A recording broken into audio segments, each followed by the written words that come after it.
Today's The World Around Us will be presented in Tagalog and English, with subtitles in Arabic, Olaxis or Vietnamese, Chinese, English, French, German, Indonesian, Italian, Japanese, Korean, Malay, Mongolian, Persian, Portuguese, Russian, Spanish, Tagalog, and Thai.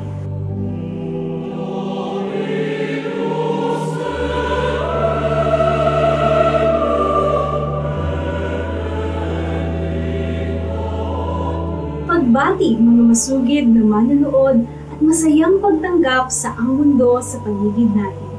Halina't makilakbay sa magandang bansa ng Pilipinas. Tahanan sa higit 70 milyong tao. Sa mga mamamayan na ito, 76 na milyon ay Romano Katoliko. Sa katunayan, ang Pilipinas ay pangatlo sa pinakamalaking Katolikong bansa sa buong mundo, sunod sa Brazil at Mexico. Mayroong di mabilang ng mga katedral at simbahan sa palibot ng mga isla. Ngayon, ating bisitahin ang isa sa lumang tahanan ng pananampalataya ng bansa. Ang Katedral ng San Sebastian sa siyudad ng Bacolod ay kilala bilang siyudad ng mga ngiti. Ito ang pinakamalaking simbahan sa sentro ng probinsya ng Negros Occidental. Ikinararangal namin na makausap ang direktor ng katedral, si Padre Felix P. Pasquin. Our viewers of Supreme Master Television, I am Father Felix P. Pasquin. I am director of the San Sebastian Cathedral in the city of Bacolod in the Philippines. I am here assigned by my bishop, Bishop Vicente M. Navarra, in this old cathedral of San Sebastian, the seat of the Diocese of Bacolod. San Sebastian was a Roman soldier.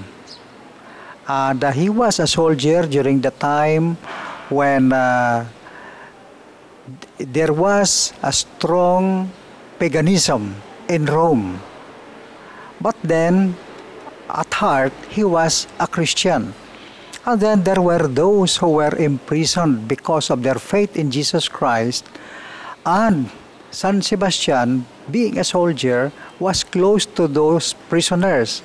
And what he did was to encourage them to remain steadfast in their faith. Until eventually he was discovered by the emperor that he was a Christian himself. And he was arrested and he was put to death. And he died for his faith in the Lord Jesus Christ. He is a martyr. The presence of San Sebastian as our patron saint is an inspiration for us to remain steadfast in our faith. His presence is intended to strengthen us in our faith, especially to live for Jesus Christ and even to die for Jesus Christ. The San Sebastian Cathedral is the first stone building in the island of Negros. It was started to be constructed in 1876. And the priest responsible for the construction of this cathedral was a Recoleto missionary, a Spaniard, by the name of Father Mauricio Ferrero. And very significantly, Father Ferrero stayed here as the parish priest of Bacolod, and he was the one who laid out the plan for the town or the city of Bacolod, where the streets are to be constructed, where the market is to be placed, where the highways are to be done, where the schools are to be located. He was an urban planner, Father Ferrero, and in recognition of what he did, last year, the City Council of Bacolod passed a resolution which was signed by the mayor into an ordinance naming a street here in Bacolod after Father Mauricio Ferrero in grateful recognition of what he did, which was first of all to construct this cathedral. Ang katedral ang sentro kung saan ang syudad ng Bacolod ay binuo. Ito ay dinisenyo sa estilong Romanesque na inilalarawan ng pabilog na arko, masining na arko, hawak ng mga haligi, at dalawang malaking tore. Sa loob ay isang estatwa ni Heso Cristo na may banayad na ekspresyon. Sa principal na altar ng katedral ay parang buhay na estatwa ni San Sebastian. Ito ay isa sa pinakabagong karagdagan sa gusali, isang lumang simbahan na patuloy na may nadadagdag na bago sa paglipas ng dekada. Pero ang pangunahing Romanesque na estilong architectural ay nananatili. Romanesque combined with the Baroque style, but it is a combination. It is a mix, no? And then we want to show you the interiors of the cathedral, and the altar and the cathedral of the bishop are new. We had them made for the Diamond Jubilee in the year 2008. So this is the interior of our cathedral, and then we hope that you will be able to appreciate the art and the architecture, also the exterior of the cathedral. Below the tower is a restored baptistry. That is where children are baptized in the olden times. Now, during the modern times, we baptized the children near the altar. But then the proper place for baptism is in a place near the entrance of the church, because baptism is a sacrament of initiation. The child is initiated into the family of the church. So he is accepted at a place near the entrance of the cathedral.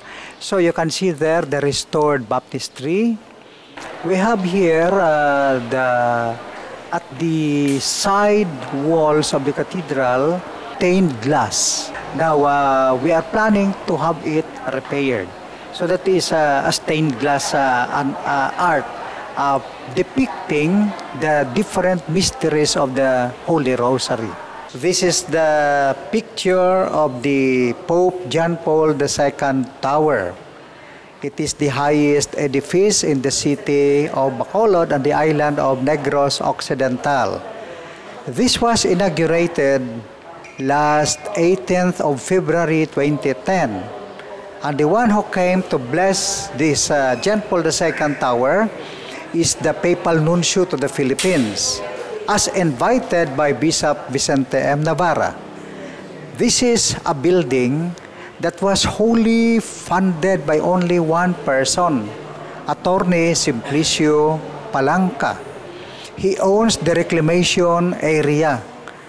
I visited him one day in 2008 to remind him that the Pope visited here in 1981, and we need to have a marker. So he said yes. And his plan was beyond our expectation. He built this tower and he donated it to the Diocese of Bacolod.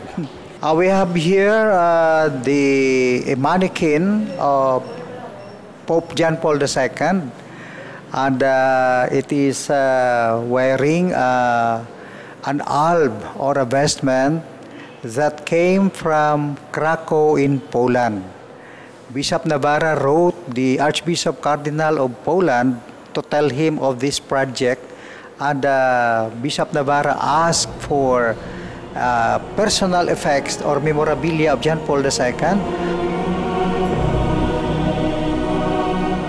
Si Padre Felix ay nagsasagawa ng misa madalas sa malaking kongregasyon ng mamamayang Pilipino. Bata at matanda, Sila ay pumupunta at nagpapatatag ng kanilang pananampalataya sa Diyos. It is the mother church in the Diocese of Bacolod. And you could see people flocking here Sunday after Sunday. It is overflowing with people. And there you could see people fervently praying to God through the intercession of San Sebastian. And we can see that this is a place where people come to pray. For some, it is to have a peace of mind, knowing that they are in the hands of God, that the Lord will not abandon them. For others, they have come here because of their problems, emotional problems, relational problems, financial problems. But they find solace in coming to the cathedral to pray and to attend the Mass. And then this place is also the center of many other social activities where we educate the people as to their human dignity, as to their rights, and above all, we tell the people of who they are as children of God. We celebrate the feast of San Sebastian on January 20 every year because according to the records, that is the day that he died. So we celebrate that here every January 20. And before the actual feast on January 20, there are 9 days preceding it where we have the traditional novenario in honor of San Sebastian. And usually what we do here is we invite different priests in the entire Diocese of Bacolod to be the main celebrant during this 9-day. Aside from the traditional liturgical activities that we have also other social activities which are usually done during fiestas here in the Philippines. In the year 2008, we celebrated the 75th anniversary of the Diocese of Bacolod. We call it the Diamond Anniversary. And then what we did was to repair, to renovate, to repaint the cathedral in order for the cathedral to be ready for that big event, the Diamond Jubilee of the Diocese of Bacolod, which we celebrated in October of 2008.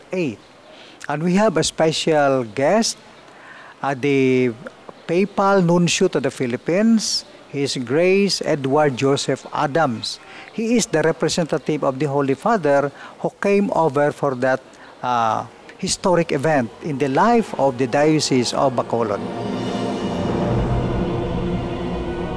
Ang Katedral ng San Sebastian ay kanlungan ng mamamayang Pilipino at simbolo ng kanilang matinding pananampalataya na bumubuo sa kanilang araw-araw na buhay.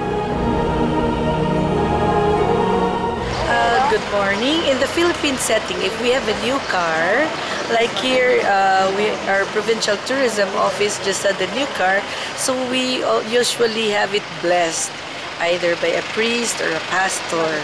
So now we have here Father Felix Pasquin of San Sebastian Cathedral.